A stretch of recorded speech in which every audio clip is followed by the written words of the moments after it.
Hello there YouTube, my name is Chuggy and today I am playing some Battlefield 3, playing some Team Deathmatch on Nosh Air Canals and Rush on Operation Metro. Today it is question time, part 38.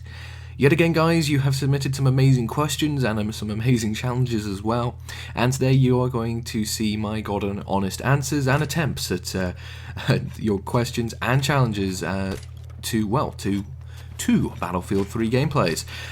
This week I had a lot of great challenges across many games actually. One in particular on Rainbow Six Vegas I gave a particularly good go to, but I couldn't get it done in, well, less than 20 minutes.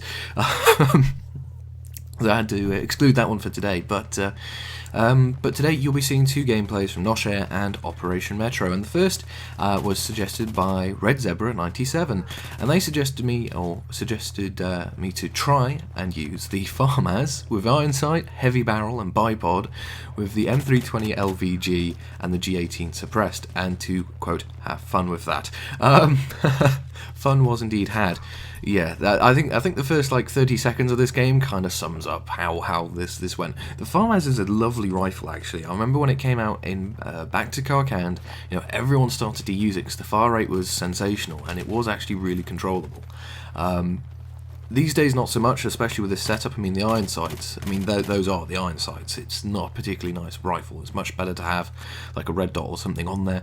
But I digress. It's a nice weapon to use, and it's just very, very tricky to use when you can't really see what you're shooting at. Anyway, so that's that, and you'll see the fruits of my labour here in this team deathmatch.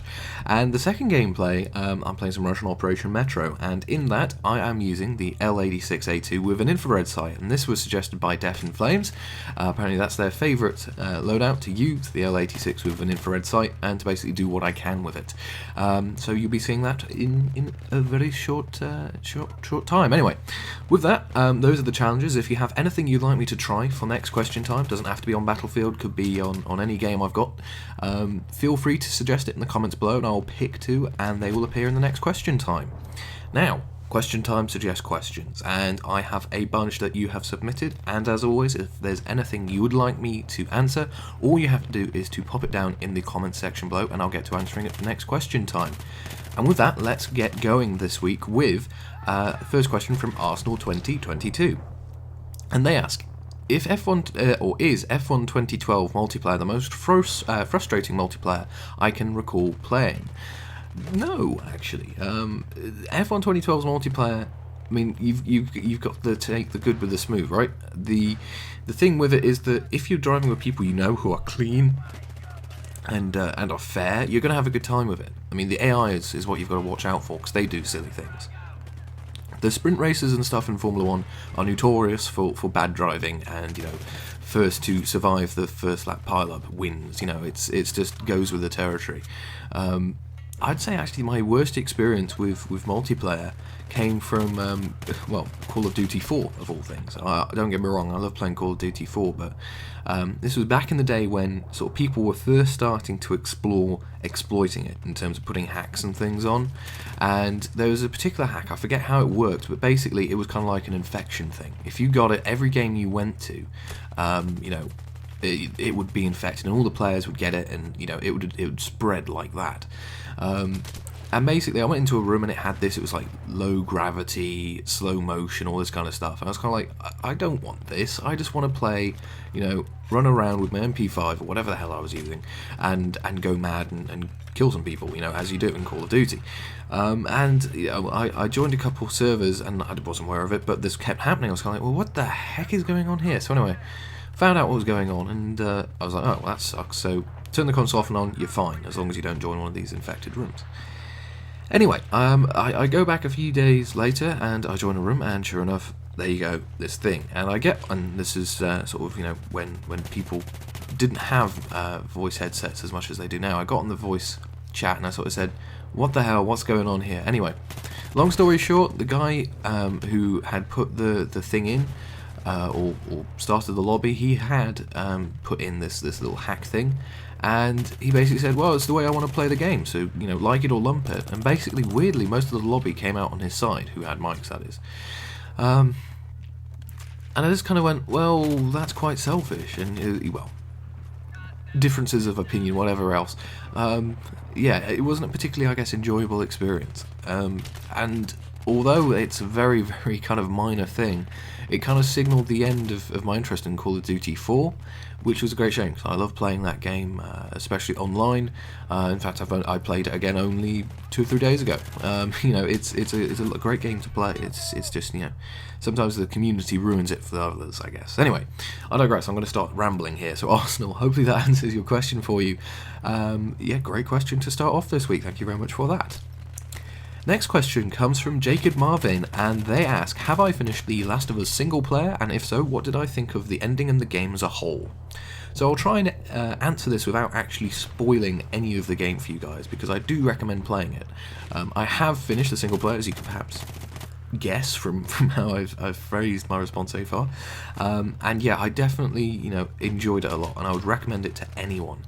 Now, as for the ending, I found it quite deep, almost. You could take it on many levels in terms of how to interpret it. Without spoiling stuff, it's going to be very difficult, so I'm not going to say actually anything, but I got the ending. It wasn't the ending I expected, and I think it's a very clever ending. You can read a lot into it. Yeah, how many more times can I say the word ending? So what I will say is, I think the game as a whole was superb. I think the story and everything played in really nicely. I don't think it's the 10 out of 10 game that's been rated though. It's a solid 8 or a 9. It's a fantastic game, but it's not perfect by any means. Yeah, it's a great game, and the story, yeah, the ending, some people, I'm sure I did initially when I was like, well, what? But when you sort of look at what's going on, it does make a lot of sense. It's very clever. So I really enjoyed the game. Thought the ending, once I figured it out, was very, very good. And yeah, highly recommended. So Jacob, thank you for the question. Hopefully that answers that for you. So, next question comes from Blown Tire, and they ask, what is my favourite shape? Would I rather face a unicorn which shoots rainbows out of its eyes and stabs people with its horn, or a unicorn which shoots rainbows out of its horn and bites people with super sharp teeth? And if F1 World Championships were won on effort and respect from fans and drivers alike, who would win the championship? 3 very diverse questions there, so let's get to answering those. What is my favourite shape? You can't beat the triangle. It's the strongest shape.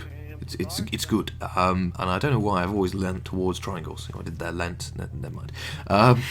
Poor humour. Would I rather face a unicorn which shoots rainbows out of its eyes and stabs people with its horn, or eats people? I definitely think I'd have to go for the one where, this is a scenario where the unicorn will kill me, I think. I can't win this. So I'd rather go with the horn, I think, because that should hopefully be fairly quick and painless. Just done. If you get nibbled to death, that's going to be elongated and painful. Yeah, not so nice. So there you go on that one. And if F1 World Championships were won on effort and respect from fans and drivers, who would win the championship? Really good question. I think Felipe Massa would be in with a really good shout. I think he's got a lot of, or he puts in a lot of effort, and the fans back him. He would do well under those regards. Some of the new teams, I think, would do quite well. I mean, there's a lot of there isn't much focus from fans, but the drivers, I think, keep an eye on the smaller teams, because those cars are harder to drive than, say, a McLaren or a Ferrari.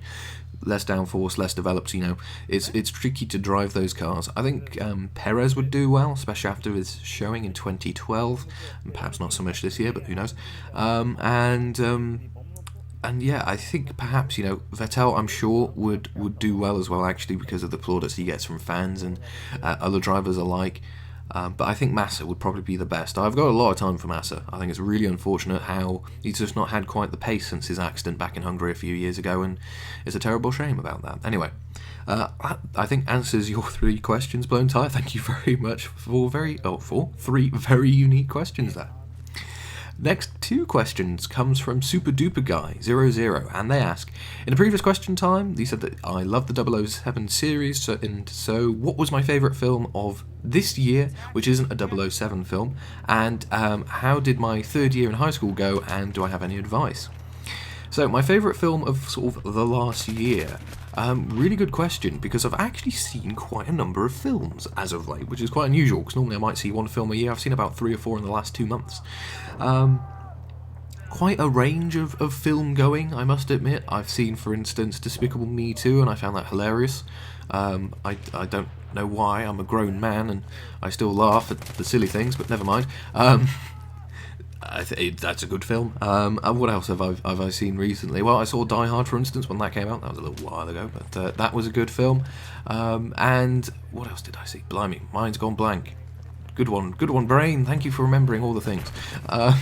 I do know the answer to the question. I can answer that, and it's Despicable Me too.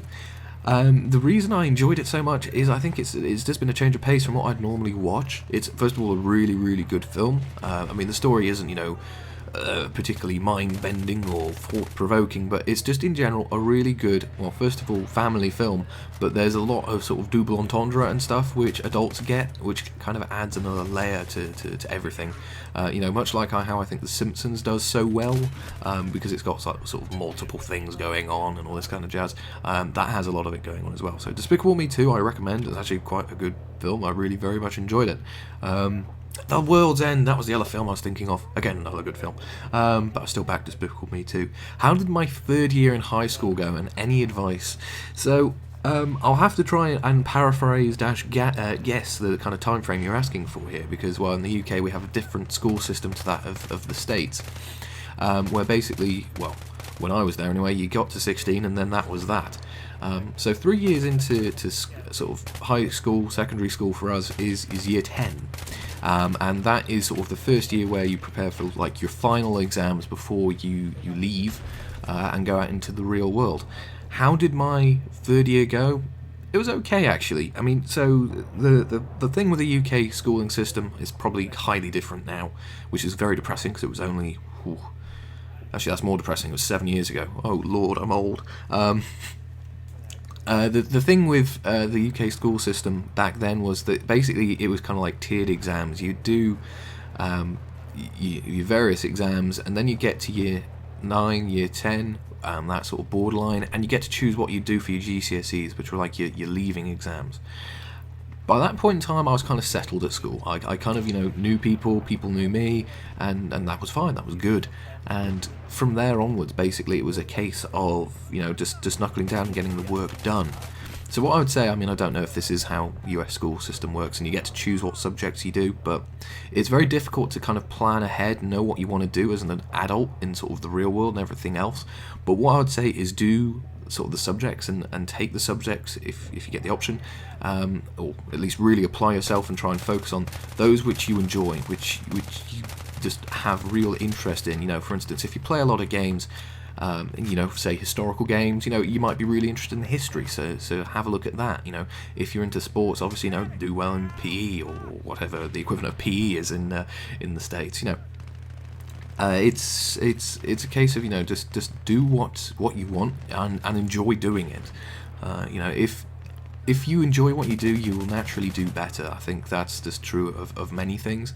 So just enjoy the time in kind of a sad way. It's the best years of your life. So just try and make the most of it then, and just enjoy the experience. Really, it's a really neat time of life. You start to learn about the world, who you are, and all the rest. And I have fond memories of that time. Anyway, I'm rambling. Super duper guy. Thank you very much for your questions there. Next question comes from Trey Kuriba, and they ask, do I have a girlfriend and am I looking? I do not have a girlfriend, I am indeed looking. I think I've perhaps mentioned this in the last few videos anyway. So I think that wraps that one up nice and short and sweet. Trey, thank you very much for the question there. Next question comes from the Gamosaurus, and their question is, if the McLaren all of a sudden, full-on question, if the McLaren car all of a sudden became very, very good from this point to the end of the season, and Jensen got the pole in the win for every single sort of race from here on in, would I get bored? Good question, really good question. Predominantly because this is what we have kind of seen from Sebastian Vettel and the Red Bull. Qualified it on pole, just driven the race, driven off into the distance, and it was kind of boring. I mean, for instance, Spa this weekend, you can't take it away from Sebastian. He drove the best race, and he won the race quite fairly and all the rest. And quite rightly won the race as a result. It was boring though, because there wasn't really much going on for the lead, and that's where the real interesting part of the race is, to be honest. And that's just, that race. It wasn't a particularly enjoyable one. These things happen. Now, if it was happening to McLaren, for instance, a team which I back, Jensen, a driver I back, would I get bored by it? Simple answer is yes. I would be pleased, don't get me wrong, the driver I support is doing well. So is the team I support. Great. Perfect. That's a win-win scenario for me, but, I want to see a motor race happen, and I want to see, a battle for the lead and all the rest. I don't want a procession, and that is unfortunately what some races turn into, and that is just by the inevitability, the potential, and the talent that some of the drivers have. So really, I think to answer the question, yes, I would get bored. I'd be pleased, but I'd get bored. So yeah, there we go. The Gamosaurus, thank you very much for that great question there. Next question comes from Michael Elving, and they ask, what are my thoughts on the game called Destiny? And, well, thank you for bringing back some of the Challenge Chuggy stuff. Well, no problem. What are my thoughts on Destiny? Not really seen too much of it other than what's been sort of shown off in for instance, the Sony press conference, or on what sort of websites like GameSpot, etc. have shown off in interviews and things. It looks neat, I think is the best way to describe it. Obviously, Bungie, their background is Halo, and that's quite a task to live up to. And yeah, I mean, as a first-person shooter, it looks cool. It's space-based. I mean, graphically, it's always very, very impressive to look at it and go, ooh, pretty and shiny, and that grabs your attention. I think there's a lot there in terms of potential and story and everything else. I'm looking forward to it a lot. I'm not quite sure, sort of from a PlayStation perspective, because obviously that's where my allegiance lies in consoles and things. What Sony are quite doing, because they seem to be suggesting there's this kind of relationship between Activision and them for stuff to do with Destiny, but they've not really alluded to anything whatsoever. So yeah, I'm interested and looking forward to, although I want to see more of it, I think, to get more of a picture about what the game is going to be like in reality, I think. So, Michael, thank you very much for that question there. Hopefully that answers that for you. Next question comes from D. Corrigan 120, and they ask, in my opinion, what other first-person shooter currently on the market matches Battlefield in terms of playability, versatility, and longevity? And what's my favourite Battlefield title and Call of Duty title? Call of Duty is easy, it's Call of Duty 4, an amazing game for its time, and well, literally set up a lot of what we see and hear today. Favourite Battlefield game? That's a tricky one. I'm torn between Bad Company 2 and Battlefield 2 Modern Combat, because, well, that was where, first of all, Modern Combat, I started out in Battlefield, and Bad Company 2 is where I spent a lot of time, and it was just a great Battlefield game in general. You might be surprised I didn't say Battlefield 3. Don't get me wrong, it's a great game, I enjoy playing it a lot, but it has its moments. And it I wouldn't say it lets itself down, but it might be because I've been playing it so much. It doesn't quite have the same spark, I guess, as Bad Company did. What other game has longevity like Battlefield? That's a really tricky one to answer. I mean, there are plenty of games I have played in the past which you don't seem actively marketed anymore, which have had a lot of longevity and versatility. Rainbow Six Vegas, for instance, that series had a lot of that because, well, multiplayer was multiplayer. That was your fairly standard affair. It's just player versus player. But the terrorist hunts gave it a whole new level in terms of you could approach the same map with the same number of terrorists with the same people, and it will play out differently every single time. I think Battlefield has got a unique kind of place at the minute in the market where it has this kind of angle of longevity, versatility, and sort of playability, which not too many other first-person shooter games have. So I think that they're doing pretty good, actually, there. I'd have to say Rainbow Six Vegas, if I had to say anything. As a miracle, I'd take a M98B round there and get revived. Woohoo! Yeah, I'd have to go with Rainbow Six Vegas, even though it's not actively sort of marketed. Although it is still for sale on, for instance, I know it's on the PlayStation Store. You can go and download it, etc. So I think that rounds that one out. Thank you very much, D. Corrigan, for that great question. Next question is a really interesting one, and I'm glad that Joe Mould here has asked it. Quite a vast question, and it is indeed, what is my opinion on youth unemployment in the UK at this moment in time? So I'm going to have some controversial views here, I do, and basically, first of all, it's a terrible shame. It's horrible that so many people can't get work. It's just one of those things, unfortunately, with the economic climate the way it is. And obviously, youth unemployment, people who've just left school or just left university. I don't know what technically is defined as a youth. It's never nice to see people who want to go out and work and can't because the jobs don't simply exist. But I think a lot of this sort of unemployment situation has been created by basically the government and previous governments. I think personally that too many people go to university. Not to say that people shouldn't get the chance to go to university, absolutely not. If you're clever enough, smart enough, and all the rest, you should definitely get the opportunity to go and extend your knowledge and the like, and go forward and well, get learned. But I think, it's felt to me anyway, again, this is when I was back at school, it was kind of a sort of conveyor belt. You did primary school, you did secondary school, you did sixth form or college, you went to university, and that was what was expected of everyone. Well, guess what? Not everyone wants to do that. Some people just want to get on and start earning a wage and whatnot. And I can completely get that, and I think that's just sensible. I know a lot of people personally from school and things who've gone on to university to get a degree in media or art or something, and they just can't get any job because there are no jobs in that space. Put simply, there isn't the demand for media people or artists or anything like that. I'm very lucky that computer science is a highly sought after degree just by the nature of computers are everywhere and it's useful to know how to make them work. I think the situation would be better if more people did vocational stuff. There's nothing wrong in being a builder or a plumber or anything like that. Heck, they earn more money than I do year by year because they are very, very skilled.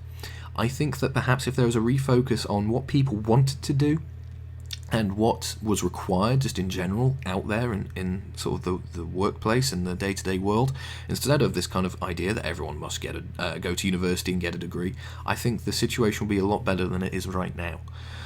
Do not get me wrong. I think people, if, as I've said, if they have the aptitude and the ability, they should definitely go to uni. But I don't think that everyone should feel the need to do so. So there we go. We're out of time, unfortunately. And thank you to Joe Mould there for that superb question. I'll be interested to hear if you agree or disagree on that. Actually, that's my personal view on these things. Anyway, I will now wrap this up as time has beaten us yet again. Thank you very much, guys, for your fantastic questions and challenges. Again, if you want to challenge me with anything in particular in Battlefield or any other sort of game that I have, feel free to suggest it, and please do put those questions down in the comments section below for next time.